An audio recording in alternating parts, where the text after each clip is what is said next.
Cancer Healer Center, a new beginning.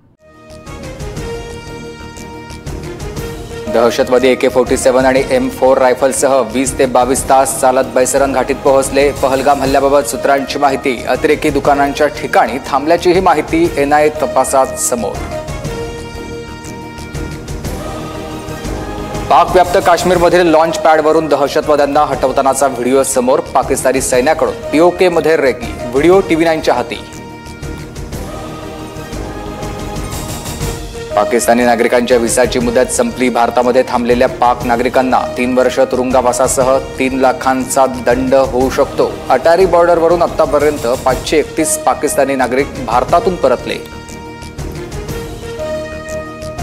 भारताच्या ॲक्शननंतर आता पाकिस्तान घाबरलाय. पाकिस्तानी सरकारकडून सर्व रेल्वे स्टेशन्सची जबाबदारी सैन्याकडे. रेल्वे मंत्री हनीफ अब्बासची माहिती. हत्यारं आणण्यासाठी पाकिस्तानी रेल्वेचा वापर करणार.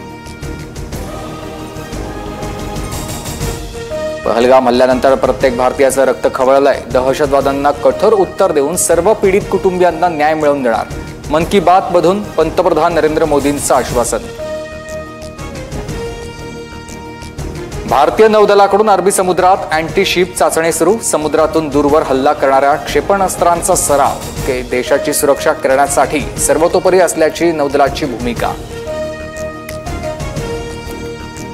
पाकिस्तानकडून सीमेवर रणगाडे तैनात करण्यास सुरू. तर गेल्या 2 दिवसांपासून पाक लष्कराच्या चौक्यांमधून नियंत्रण रेषेवर गोळीबार. भारताकडूनही प्रभावीपणे प्रत्युत्तर. जम्मू काश्मीरच्या कुपवाडामध्ये अतिरेक्यांचा स्थानिकांवर गोळीबार. एका नागरिकाचा उपचारादरम्यान मृत्यू. पहलगाम नंतर हल्ल्याची ही 5वी घटना आहे. पहलगाम हल्ल्यानंतर जम्मू काश्मीरमधील संशयित दहशतवाद्यांना सैन्य दलाचा दणका. आतापर्यंत 9 दहशतवाद्यांची घरं उद्ध्वस्त. सिंधू जल करार भारताला एकतर्फी संपवता येणार नाही. पाकिस्तान विरुद्ध आक्रमक पाऊल उचलल्यास आम्ही युद्धासाठी सज्ज. पाकिस्तानचा गृहमंत्री मोहसिन याची धमकी. पाकव्याप्त काश्मीरमधल्या झेलम नदीला पूर. पाकव्याप्त काश्मीरमधल्या मुझफ्फराबादमध्ये पूर परिस्थितीमुळे गोंधळाचं वातावरण. भारतानं पाणी सोडल्याचा पाकिस्तानचा आरोप. चीनचा राजदूत जियांग झिंडोंग आणि पाकिस्तानचा परराष्ट्र मंत्री मोहम्मद इशाक दारची भेट. चीनकडून पाकिस्तानला शस्त्रांचा पुरवठा. LOC जवळ. संरक्षण सुविधांसाठी पाकला मदत. दहशतवाद विरोधी लढ्यात भारताला अमेरिकेच्या FBI चा पाठिंबा. पहलगामचा हल्ला जगाला दहशतवादाच्या धोक्याची आठवण करून देणारा. FBI संचालक काश पटेल यांचं ट्विट. काश्मीरमध्ये मोठं कॉम्बिंग ऑपरेशन. दहशतवाद्यांना मदत करणारे 446 पेक्षा जास्त लोक ताब्यात. गेल्या 2 दशकातील सर्वात मोठी कारवाई. सिंधू करार स्थगित केला, पण पाणी रोखण्यासाठी व्यवस्था आहे का? आता काम सुरू केलं तर 20 वर्ष लागतील. स्वामी अविमुक्तेश्वरानंद सरस्वतींचं विधान. पाकिस्तानी नागरिकांवरून राज्य सरकारमध्ये समन्वयाचा अभाव. महाराष्ट्रामध्ये 107 पाकिस्तानी नागरिक बेपत्ता. उपमुख्यमंत्री शिंदेंचा दावा. तर राज्यात आलेला एकही पाकिस्तानी बेपत्ता नाही. फडणवीसांची माहिती. देशावर हल्ला होतो तेव्हा मतभिन्नता नसते. देशाच्या एकतेच्या बाबतीत कोणतीही तडजोड करता येणार नाही. जेव्हा निवडणूक होईल तेव्हा बघू.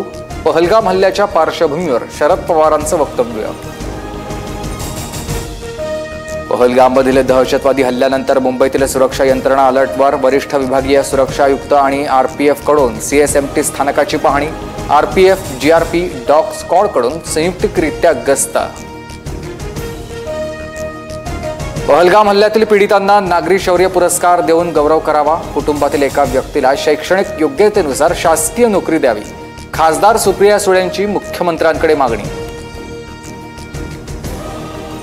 उपमुख्यमंत्री अजित पवारांच्या संगमेश्वर दौऱ्यात मधमाशांचा हल्ला. काही पोलीस कर्मचारी आणि अधिकाऱ्यांवरील मधमाशांच्या हल्ल्यानंतर ताफ्यातील अनेकांची पळापळ.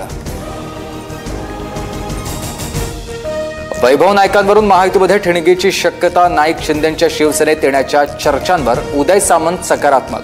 सामंतांचं ऐकायला ते माझे सल्लागार नाहीत. नारायण राणेंचा संताप. लाडक्या बहिणींना 2100 रुपये देऊ असं कुणीही म्हटलेलं नाही. नरहरी झिरवळांचा दावा. तर निवडणूक अजेंड्याचा कालावधी 5 वर्षांचा योग्य वेळी निर्णय होईल. उदय सामंतांचं स्पष्टीकरण. शिंदे फडणवीसांनी कान टोचल्यानंतर संजय गायकवाडांकडून पोलिसांची दिलगिरी. माझं वक्तव्य स्थानिक पोलिसांबाबत ओघाओघानं महाराष्ट्र पोलिसांचा उल्लेख झाला. गायकवाडांची सारवासारव. Cancer healer centre, a new beginning.